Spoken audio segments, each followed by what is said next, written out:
A profecia do capítulo 13 de Apocalipse declara que o poder representado pela besta de chifre, semelhantes aos do cordeiro, fará com que a terra, ou seja, a besta semelhante a um cordeiro, representa os Estados Unidos da América do Norte. É a besta que subiu da terra. Esse poder americano fará com que a terra toda e os que nela habitam adorem o papado. Ali, no capítulo 13, simbolizado pela besta semelhante ao leopardo. Esta profecia se cumprirá quando aquela nação, ou seja, os Estados Unidos, impuser a observância do domingo, que Roma alega ser um reconhecimento especial da sua supremacia. Roma diz que a santificação do domingo é um reconhecimento da supremacia papal. A supremacia perdida na Idade Média. Em 1798, o papado perdeu a supremacia. Mas agora vai recuperar a supremacia perdida com o decreto dominical. Olá, meus amigos e irmãos, a graça e a paz do Senhor Jesus. Quando será estabelecido o decreto dominical? Algumas pessoas têm feito essa pergunta a respeito do decreto dominical, pois já se passaram-se anos e esse decreto nada de ser estabelecido. E algumas pessoas, devido a essa demora, têm se esfriado ou até mesmo desacreditado que sairá um decreto. Por isso que no vídeo de hoje resolvi trazer essa mensagem com o pastor Samuel Ramos, para que nós possamos entender a maneira que o sistema está trabalhando para estabelecer esse decreto. Assim como algumas verdades da palavra de Deus já foi jogado por terra por esse sistema, também o decreto dominical ele vem para jogar por terra a verdade e a guarda do dia de sábado. Por isso gostaria de convidar os irmãos a pegar sua Bíblia e participar desse estudo, para que você possa sair daqui hoje edificado e instruído e também com a sua esperança inabalável a respeito sobre a promulgação de um novo decreto dominical. Se você é novo por aqui e ainda não é inscrito no canal, te convido a se inscrever no canal. E se você gosta desse tipo de conteúdo, então peço que você deixe o seu like no vídeo e também compartilhe essa mensagem com mais pessoas. Fazendo isso, você estará ajudando esse ministério a crescer cada vez mais. Que Jesus te abençoe e te guarde, e fique agora com o vídeo. A Suprema Corte dos Estados Unidos aprovou para os 50 estados nos Estados Unidos o casamento com o mesmo sexo.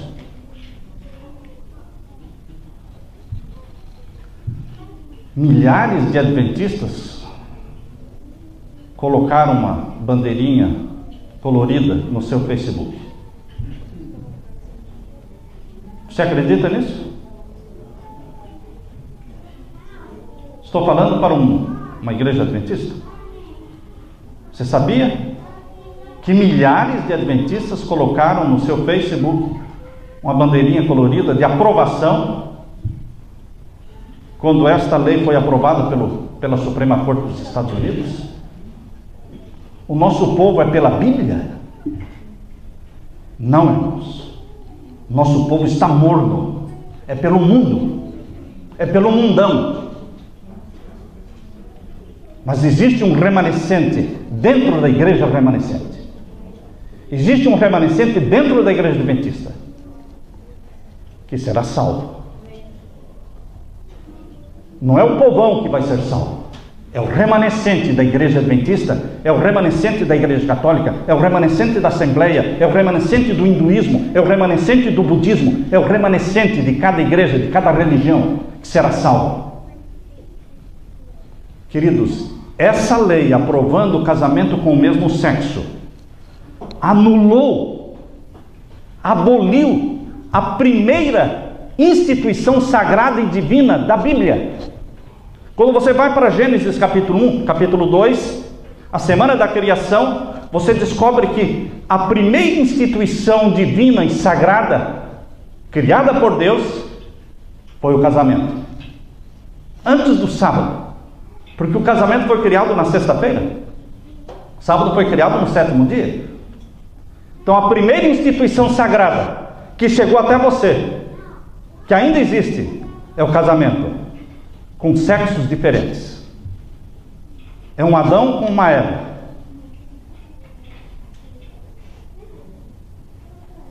Como alguém disse, não é um Adão com um Ivo.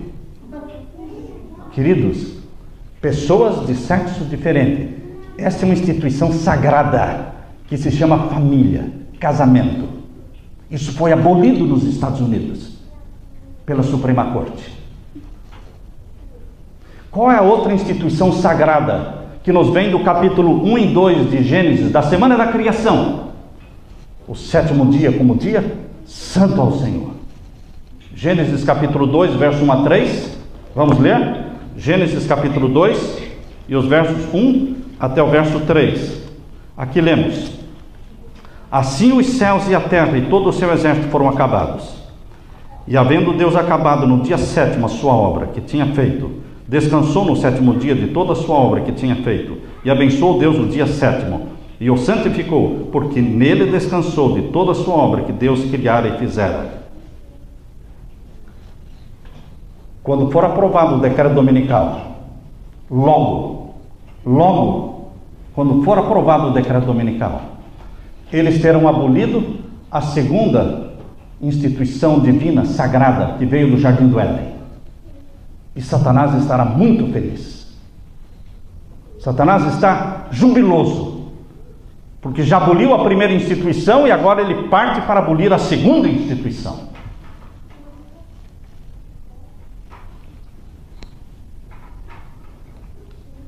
Queridos, dentro de pouco tempo, muitos estão pensando que vai ser esse ano.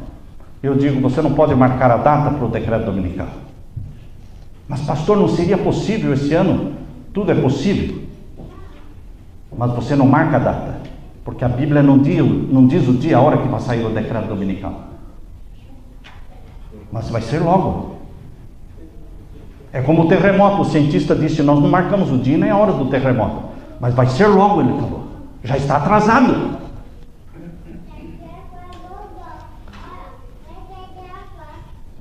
O decreto dominical, irmãos, não vai ser um evento que ocorrerá no anonimato. O decreto dominical não é uma coisa que acontece e você vai descobrir depois de um ano. Não. Você vai descobrir no momento em que for aprovado. E você já vai ouvir o burburinho antes. Você já vai ouvir o barulho das tragédias que estão acontecendo antes, destruindo o mundo. O mundo estará sendo destruído pelos terremotos e maremotos e tsunamis. O mundo vai estar num caos. E eles clamam por Deus, santificando o domingo. E agora um povinho pequeno na terra se levanta contra. E eles são rotulados como terroristas. Eles são rotulados como pessoas não gratas. Pessoas que estão trabalhando contra o bem-estar da comunidade e da sociedade. Pessoas que não merecem viver. Porque não se ajustam ao dia ecológico. Não se ajustam ao dia da família, que é o primeiro dia da semana.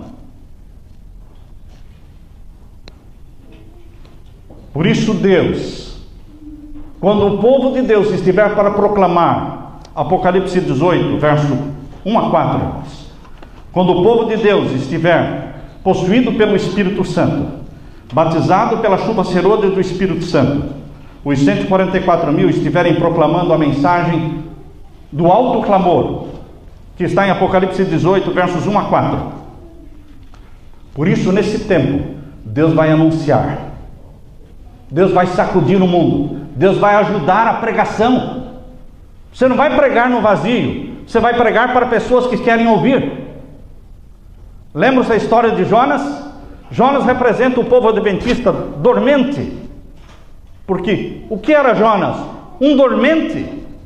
Na hora de pregar, em vez de ir para Nínive pregar, ele correu para o navio. Não só correu para o navio, ele correu para o fundo do navio. Não só para o fundo do navio, ele foi dormir.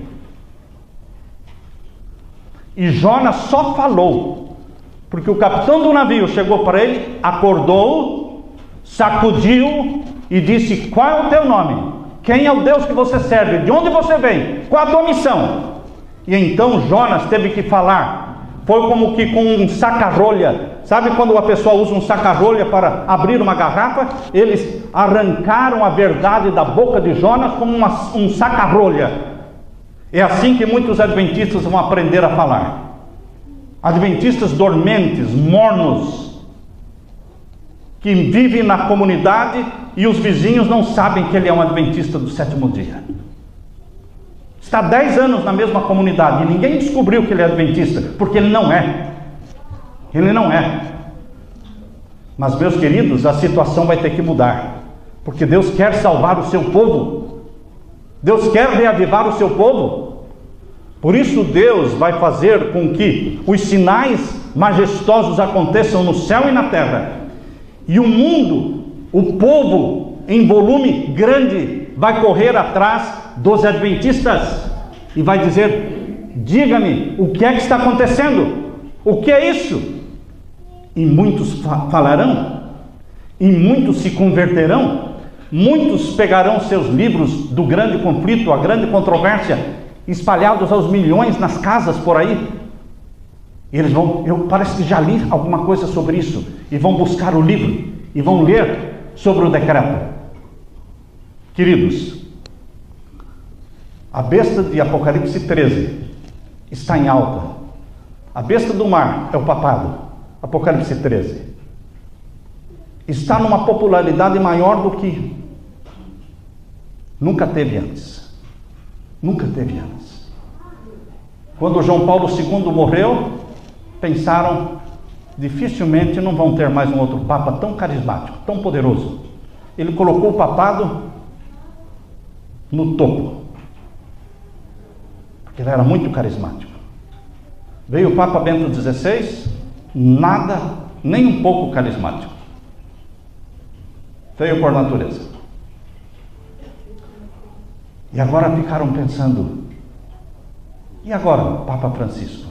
Queridos, em 2 anos, o Papa Francisco, ele se tornou muito mais querido, amado, obedecido do que o João Paulo II em 26 anos. Todas as religiões se uniram ao Papa Francisco. Quando eu digo religiões, estou falando de budismo, hinduísmo, islamismo, cristianismo, judaísmo, religiões diferentes. Mas não é somente as religiões diferentes que se uniram ao Papa Francisco. As igrejas protestantes se uniram ao Papa Francisco. Os líderes, principais líderes evangélicos nos Estados Unidos se uniram e se submeteram a Roma. Evangélicos, pentecostais, carismáticos. Hoje, meus queridos, o mundo está sendo dominado de Roma. O governo americano é dominado de Roma. Casa Branca é serva, é uma serva de Roma. No dia 23 de setembro, o Papa Francisco estará na Casa Branca. No dia 24 de setembro, ele estará falando pela primeira vez na história ao Congresso americano. E as pessoas não podem entrar lá para assistir. Os ex-deputados, não entra ninguém. Só entram os que são deputados na atualidade. E os convidados especiais. No dia 25 de setembro, ele fala para a ONU. E depois, no dia 27, ele estará falando no Congresso da Família, em Filadélfia. E qual é o tema? Qual é o tema? Eu gostaria de ler um pouco para você sobre a encíclica papal. A encíclica papal está falando exatamente sobre ecologia. São 6 capítulos da encíclica. Laudato si, louvado seja, cuidando da casa. Esse é o título da encíclica. Louvado seja, cuidando da nossa casa. Há mais de 20 anos os cientistas estão tentando estabelecer leis ecológicas, nunca conseguiram. Mas agora está feito, porque agora é o Papa Francisco que fez. E os governos da terra e os prefeitos da terra. Agora 70 prefeitos foram até o Vaticano e disseram: o que o senhor falar, nós faremos. Precisamos de leis que imponham a lei ambiental, leis governamentais. O primeiro capítulo da encíclica é o que está acontecendo com a nossa casa. O segundo capítulo da encíclica chama-se o Evangelho da Criação. Será que ele crê na criação? Nada, irmãos. O papado é evolucionista. Mas o segundo capítulo é o Evangelho da Criação. O terceiro capítulo é a raiz humana da crise ecológica. O quarto capítulo, uma ecologia integral. O quinto capítulo, algumas linhas de orientação e ação. E o último capítulo, número 6, a educação e espiritualidade ecológicas. Ele só falou do domingo no último capítulo. E agora eu quero ler para vocês o que ele fala sobre o domingo. No capítulo 6, ele diz assim: a participação na Eucaristia. Eucaristia é a missa, é o comer do pão, beber do vinho. A participação na Eucaristia é especialmente importante ao domingo. Este dia, a semelhança do sábado judaico, é nos oferecido como dia de cura das relações do ser humano com Deus, consigo mesmo e com os outros e com o mundo. Ele não quer que o mundo guarde o domingo do jeito que está guardando. Ele fala do sábado judeu. Ele quer que o mundo guarde o domingo do jeito que o sábado judeu é guardado. Que não se compra, não se vende, não se viaja, não se faz nada. É assim que ele quer que o domingo seja guardado. Por isso ele diz, a semelhança do sábado judaico. O domingo é o dia da ressurreição, o primeiro dia da nova criação, que tem as suas primícias na humanidade ressuscitada do Senhor, garantia da transfiguração final de toda a realidade criada. Além disso, este dia anuncia o descanso eterno do homem em Deus. Assim, o dia de descanso, cujo centro é a Eucaristia, difunde a sua luz sobre a semana inteira e nos encoraja a assumir o cuidado da natureza e dos pobres. Quem vai falar contra esta encíclica? O mundo todo vai aceitar. Já aceitou. Já aceitou. Queridos, mas no livro Grande Conflito, na página 592, diz assim: a profecia do capítulo 13 de Apocalipse declara que o poder representado pela besta de chifres semelhantes aos do cordeiro fará com que a terra, ou seja, a besta semelhante a um cordeiro, representa os Estados Unidos da América do Norte. É a besta que subiu da terra. Esse poder americano fará com que a terra toda e os que nela habitam adorem o papado. Ali, no capítulo 13, simbolizado pela besta semelhante ao leopardo. Esta profecia se cumprirá quando aquela nação, ou seja, os Estados Unidos, impuser a observância do domingo, que Roma alega ser um reconhecimento especial da sua supremacia. Roma diz que a santificação do domingo é um reconhecimento da supremacia papal. A supremacia perdida na Idade Média. Em 1798, o papado perdeu a supremacia. Mas agora vai recuperar a supremacia perdida com o decreto dominical. E toda a terra adorará. Satanás dá a sua interpretação aos eventos. E os homens pensam como ele quer que o façam, que as calamidades que enchem a terra constituem o resultado da transgressão do domingo. As pessoas pensam que as tragédias do mundo são em resultado da transgressão do domingo. Tensionando aplacar a ira de Deus, esses homens influentes fazem leis impondo a observância do domingo. No dia 20 de fevereiro de 2015, houve um encontro dos líderes religiosos nos Estados Unidos para discutirem a mudança climática. E eles pediram ao Congresso que faça leis federais para a mudança do clima. Queridos,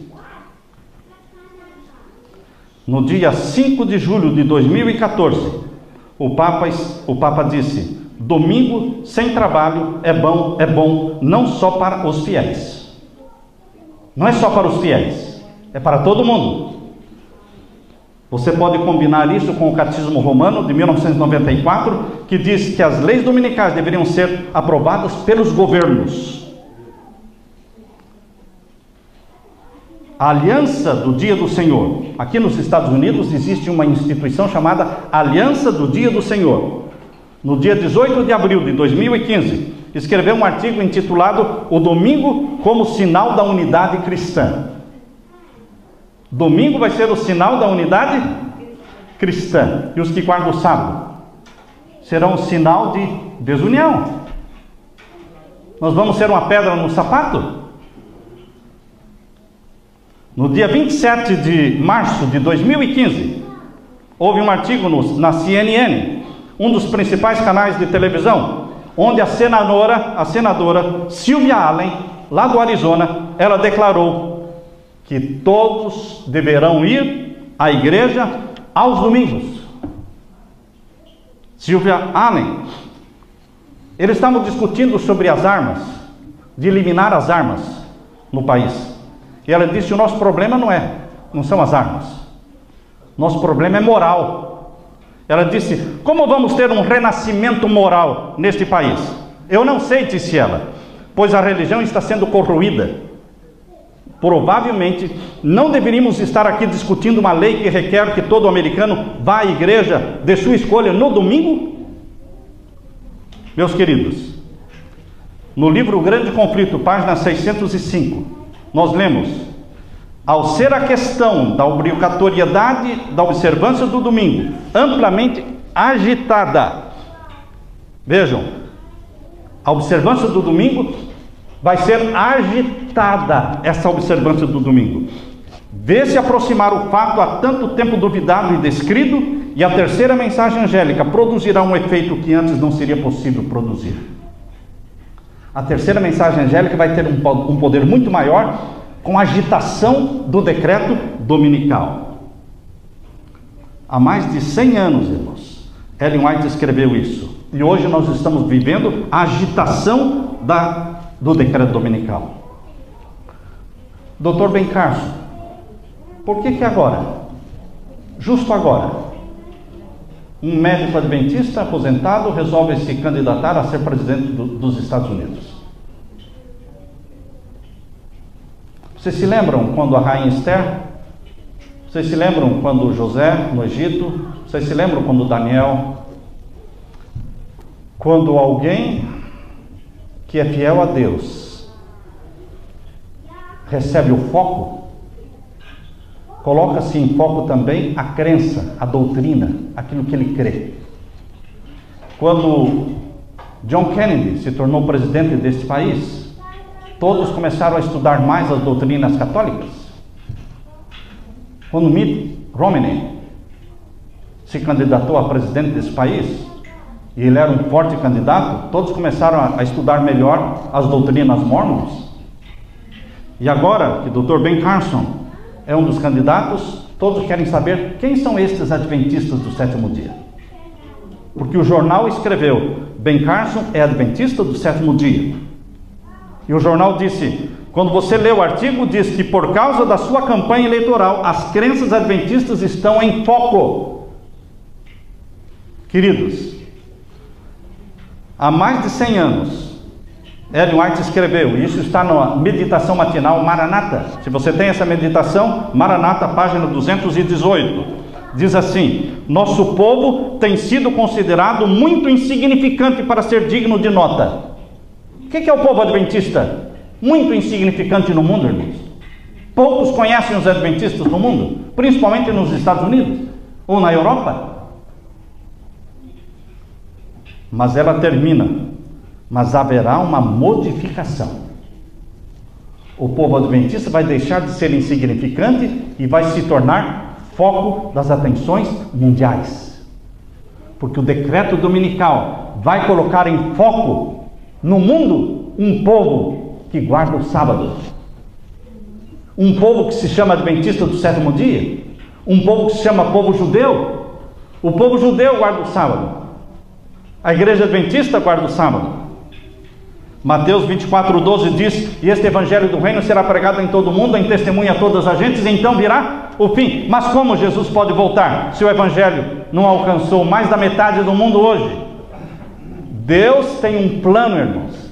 Ele vai anunciar a chegada do decreto dominical, porque ninguém vai ser selado pelo sinal da besta ou pelo selo do Deus vivo de forma ignorante, irmãos. Hoje pessoas estão guardando o domingo de forma ignorante, pensando que é o sábado. E Deus não as condena, porque elas não sabem. Mas quando sair o decreto dominical, todos terão que fazer uma decisão inteligente a favor do dia de Deus. Nós estamos vivendo hoje na 7ª igreja. A 7ª igreja começou em 1844, irmãos. Estamos nela. Nós estamos vivendo no começo do 7º milênio. 2015 é o começo do 7º milênio. 2015 seriam 6.015. Seriam 15 anos dentro do 7º milênio. Nós estamos vivendo hoje na 7ª cabeça papal. De 1929 para cá, a 7ª cabeça começou com Bento XVI e continua com o Papa Francisco, porque ele renunciou, entrou o 8º poder no lugar dele, pertencendo à 7ª cabeça. Nós estamos vivendo no tempo do fim, porque todos os 7 culminam com a volta de Jesus. Todos os 7 culminam com a volta de Jesus. Queridos, hoje Deus está nos encarregando, está confiando a esta geração que vive hoje na terra a missão de evangelizar o mundo. É a última geração.